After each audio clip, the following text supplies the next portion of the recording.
প্রিয় শিক্ষার্থীরা, আসসালামু আলাইকুম। আশা করি সবাই ভালো আছো। আজকে চলে আসলাম আরেকটি নতুন পর্বে। এই পর্বে আলোচনা করব অধ্যায় 1 18 পৃষ্ঠা যে অঙ্কগুলো তোমরা দেখতে পাচ্ছ, এই অঙ্কগুলো নিয়ে আজকে আমি সব আলোচনা করব।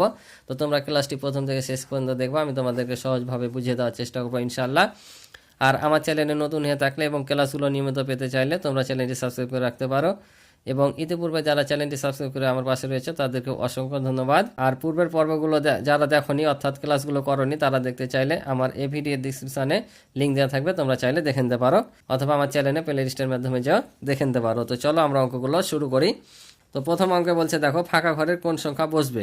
অর্থাৎ এখানে একটা ঘর দেওয়া আছে, এই যে ঘর চিহ্ন দেওয়া আছে, এখানে কি বসবে সেটা বের করতে বলেছে। তো এটা কিভাবে বের করতে হবে, এখানে দেখো যে নিশ্চয় এখানে অন্য কোনো নিয়ম আছে, কিন্তু আমি বুঝতে পারছি না। এ বলছে যে এখানে একটা নিয়ম আছে কিন্তু আমি বুঝতে পারছি না। কি নিয়ম বলছে, আমি একটি নিয়ম খুঁজে পেয়েছি, প্রতি সারিতে প্রথম সংখ্যা দ্বিতীয় সংখ্যা থেকে 4 কম, বা সারির দ্বিতীয় সংখ্যা থেকে প্রথম সংখ্যা 4 বেশি। অর্থাৎ এটার মানে বোঝাচ্ছে যে এটা হচ্ছে প্রথম আর এটা হচ্ছে দ্বিতীয়, তাই কি না? এটা প্রথম সারি, এটা দ্বিতীয় সারি। তো বলছে এই প্রথম সারিটা দ্বিতীয় সারি থেকে 4 বেশি, অথবা এই দ্বিতীয় সারি প্রথম সারি থেকে 4 কম, তাই না? তাহলে আমাদের এই প্রথম সারির চতুর্থ ঘরটা ফাঁকা আছে। তার মানে 4 যদি কম হয়, দেখো এটা থেকে এটা বাদ দিলে 4, এটা থেকে এটা বাদ দিলে বিয়োগফল 4, এটা থেকে এটা বিয়োগফল বাদ দিলে 4 হচ্ছে, অর্থাৎ প্রতিবার 4। তাহলে এটা থেকে এটা বাদ দিলে 4, আর এটার সাথে 4 যোগ করে 42, তাহলে আমাদের এই ঘরটা ফাঁকা আছে। তাহলে প্রতিবার যদি এই প্রথম সারি দ্বিতীয় সারি থেকে 4 বেশি হয়, তাহলে এটার সাথে আমরা কি করতে হবে, 4 যোগ করলে আমরা এখানে পেয়ে যাব, তাই না? এখানে দেখো 19-এর সাথে 4 যোগ করে 23, 27-এর সাথে 4 যোগ করে 31, 38-এর সাথে 4 যোগ করে 42, তাহলে 45-এর সাথে 4 যোগ করলে কত, 49। এটাই বলছে যে প্রথম সারির প্রথম সংখ্যা দ্বিতীয় সংখ্যা থেকে 4 কম, অথবা সারির দ্বিতীয় সংখ্যা থেকে প্রথম সংখ্যা 4 বেশি, অর্থাৎ এটা থেকে 4 বেশি। তার মানে আমাদের এখানে 4 যোগ করলেই আমাদের অঙ্কটা হয়ে যাবে। তাহলে এখানে দেখো বলছে এই নিয়মে ফাঁকা ঘরের সংখ্যা হবে, তাহলে আমাদের এখানে কত হবে, এই সংখ্যার সাথে কত যোগ করতে হবে, 4, অর্থাৎ এখানে হবে আমাদের 4, আর এখানে হবে কত, 49। এটা হচ্ছে এই নিয়ম। তাহলে এবার পরের অঙ্কটা আসি। দেখো বলছে খালি ঘরের সংখ্যা খুঁজে বের করি। এই অঙ্কের মতো করে আমাদের এটা করা লাগবে। এখানেও দেখো সেম, আমরা যদি এখানে দেখতে পাচ্ছি 55, 43 আছে, 66, 54 আছে, তাহলে 55 থেকে যদি 43 বাদ দিই কত হয়, দেখো 5 থেকে 3 বাদ দিলে 2, আর 5 থেকে 4 বাদ দিলে 1, 12, আবারও 6 থেকে 4 বাদ দিলে 2, আর 6 থেকে 5 বাদ দিলে 2, 12, আবারও দেখো 8 থেকে 6 বাদ দিলে 2, আর 7 থেকে 6 বাদ দিলে 1, 12, প্রত্যেকবার 12 করে। তাহলে আমরা দেখতে পাচ্ছি প্রতিবার এটা থেকে 12 বেশি, এটা থেকে 12 বেশি, এটা থেকে 12 বেশি, তাহলে এটা থেকে কী হবে, 12 বেশি হবে। তার বেশি মানে কি, তাহলে যোগ করবো, তাহলে এটার সাথে 12 যোগ করলে আমরা ফলাফল পেয়ে যাব। তাহলে এই যে দেখো যোগ করে দিলাম, 83 যোগ 12, তাহলে যোগ করলে কত হবে, 3 আর 2 5, আর এটা যোগ করলে হবে 9, অর্থাৎ 95 হবে পরেরটা। তাহলে এই নিয়মে ফাঁকা ঘরের সংখ্যা হবে 95। আশা করি তোমরা বুঝতে পারছো। এবার পরের অঙ্কটা দেখো, বলছে নিচের প্যাটার্নগুলো সম্পূর্ণ করি। নিচের প্যাটার্নগুলো সম্পূর্ণ করতে বলছে। পূর্ব পৃষ্ঠায় যারা অঙ্ক করেছো ওই নিয়মেই অঙ্কটা অনেকটাই, যে এখানে কিভাবে সংখ্যাগুলো প্যাটার্ন তৈরি করেছে সে নিয়মগুলো আমাদের এখানে বসাতে হবে। যেমন একটা এখানে দেখিয়ে দিয়েছে যে আগের সংখ্যা যোগ 9, এভাবে যেটার সাথে যেভাবে বসবে সেটা সেভাবে করতে হবে। তো চলো আমি সরাসরি অঙ্কগুলো খাতায় তোমাদের বুঝিয়ে দেবো। তো দেখো আমি অঙ্কটা সম্পূর্ণ উঠিয়ে নিয়েছি, এখান থেকে তোমাদের বুঝাবো যে নিচের প্যাটার্নগুলো সম্পূর্ণ করতে বলেছিল। তো এখানে একটাই ওরা দেখিয়ে রেখেছে এখানে, যে আগের সংখ্যা যোগ 9, অর্থাৎ এই সংখ্যাটা 9 করে বাড়ছে। তো আমি এটা আবার পরে আসছি, তখন আবার বলছি। তাহলে প্রথম নাম্বারটা আমরা দেখি। আমি প্রত্যেকটা আগের সংখ্যা লিখে রেখেছি, যা হবে তা আমরা শুধু এখানে বসিয়ে দেবো, ঠিক আছে? তো এখানে দেখতে পাচ্ছি যে 104 আছে, এখানে 113 আছে, এখানে 122, 131, 140, অর্থাৎ আমাদের সংখ্যাটা কি বাড়ছে। তো এখন কীভাবে বাড়ছে, গুণ আকারে বাড়ছে না যোগ আকারে বাড়ছে, আমাদের সেটা দেখতে হবে। তাহলে এখানে আছে 104, এখানে 113, 122, তাহলে দেখতে পাচ্ছি যে গুণ আকারে তো বাড়বে না, তাহলে আমাদের যোগ আকারে বাড়তে পারে। তো এখানে তোমরা দেখবা যে এখানে এর সাথে কত যোগ করলে 13 হচ্ছে। এটা বের করার চাইতে একটা সহজ উপায় আছে, প্রথমে এটা থেকে এটা বিয়োগ করে নিবা, বিয়োগ করার পর যেটা পাবা সেটার সাথে কি এটা যোগ করলে আবার এটা পেয়ে যাবা। তাহলে 113 থেকে যদি আমরা 104 বিয়োগ করি তাহলে কত হবে, দেখো 1 10 ধার নিলাম, 13 থেকে যদি আমরা 4 বাদ দিই 9, এখানে দিয়ে দিলাম 1 হলে 1 থেকে বাদ দিলে 0, তার মানে 9।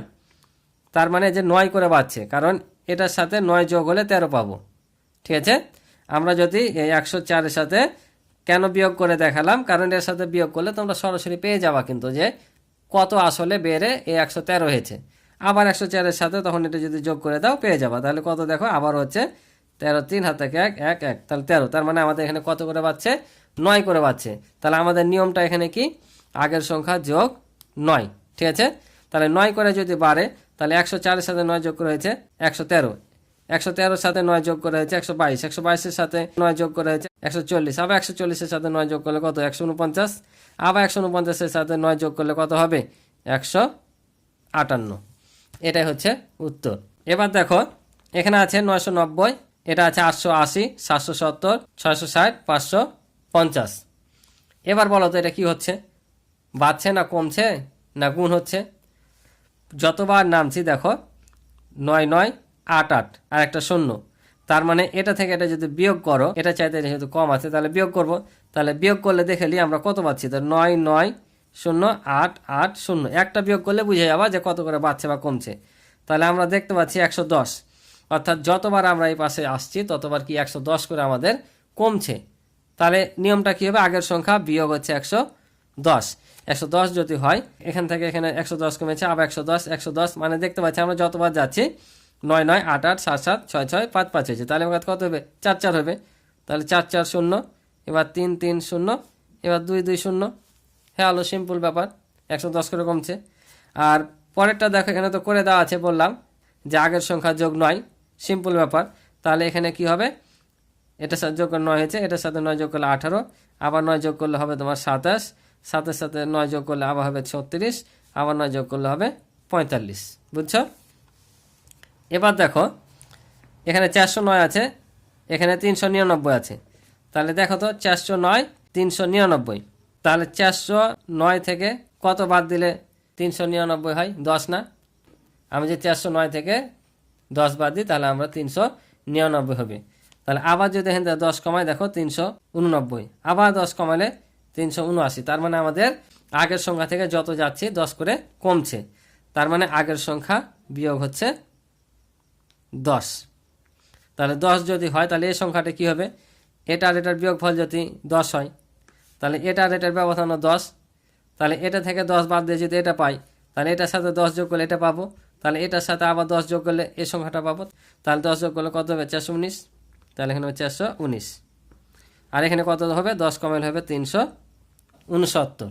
ঠিক আছে, তাহলে এটা আমাদের শেষ। এখন এটা দেখো একটা দেওয়া আছে, এখানে 30 দেওয়া আছে, 24, 21, তারপর ফাঁকা ফাঁকা 6, 3, নিয়ম বলছে আগের সংখ্যা। তাহলে এখানে কি হবে, দেখো এখানে আছে 30। ঠিক আছে, তো এই সংখ্যাটা আগে দেখো, এখানে আমরা যদি ধরি তাহলে এটা থেকে 3 বাদ দিয়ে হয়েছে 3, আবার এখান থেকে যদি ধরি তাহলে 24 থেকে 3 বাদ দিয়ে হয়েছে 21। তার মানে কি আগের সংখ্যা থেকে 3 বাদ দিলে আমরা পরের সংখ্যাটা পাচ্ছি, তাহলে আগের সংখ্যা বিয়োগ 3। তাহলে এটা থেকে 3 বাদ দিলে হয় 27, তারপর হলো 3 বাদে 24, 21, এটা হবে তাহলে 18, এটা হবে তাহলে 15, আবার 3 বাদ দিলে হয় 12, আবার 3 বাদ দিলে হবে তোমার কত, 9, আবার 3 বাদ দিলে 6, 3 বাদ দিলে 3। বুঝতে পারছো? আশা করি তোমরা অঙ্কগুলো বুঝতে পারছো। তো আজকে এই পর্যন্ত ছিল পর্বের অঙ্ক। আশা করি অঙ্কগুলো বুঝেছো। দেখা হবে পরবর্তী নতুন পর্বে। ভালো থাকো, সুস্থ থাকো, আল্লাহ হাফিজ।